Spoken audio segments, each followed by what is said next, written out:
With the release of every new major motor car comes a crop of PRs and willing journalists who are happy to call it a classic, whatever it is.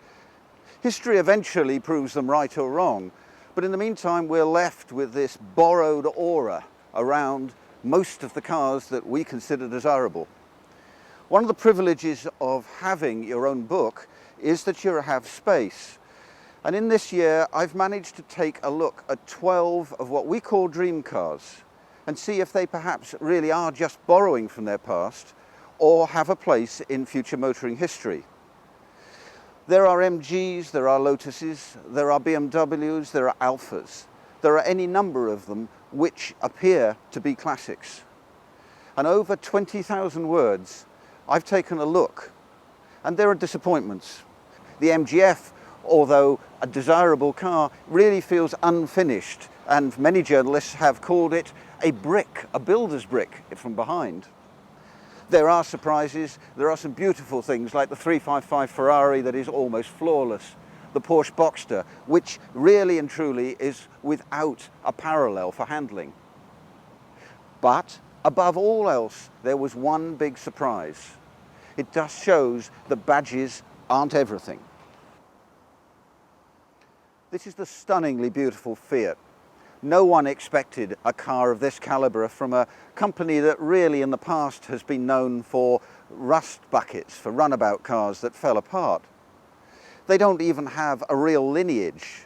They put Ferrari engines in briefly for a period at the Dino, but you have to look back to the 50s and an extraordinary car they called simply a V8, which was a lightweight car with a V8 engine naturally, and just 114 were built. They didn't quite know what to do with it.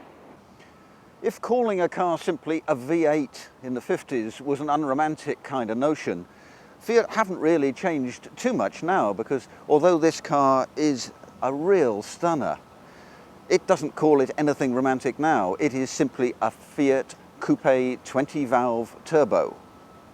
Fortunately, it drives a whole lot better than it reads.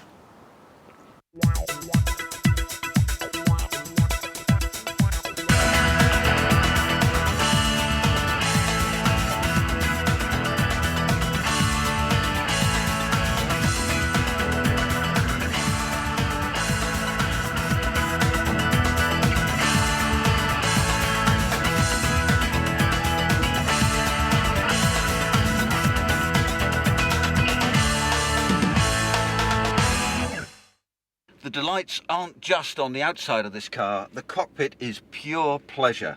Pininfarina themselves designed the interior, and the colour coding across the dash is reminiscent of the old MGAs and Alphas, and indeed they proudly carry their name on the colour here. The controls are all very, very straightforward. There's none of these curves and high-fashioned areas where they're no use to you, they're just pretty. This is functional and it gets on with it, and so does the engine.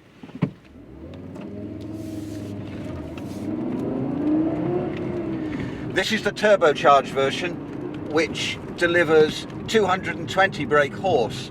That actually gives you an enormous power band. The thing about the turbo with Fiat is they've managed to create one that develops its power low down, so that the minimum amount of turbo lag and the maximum amount of power when you need it when you're accelerating.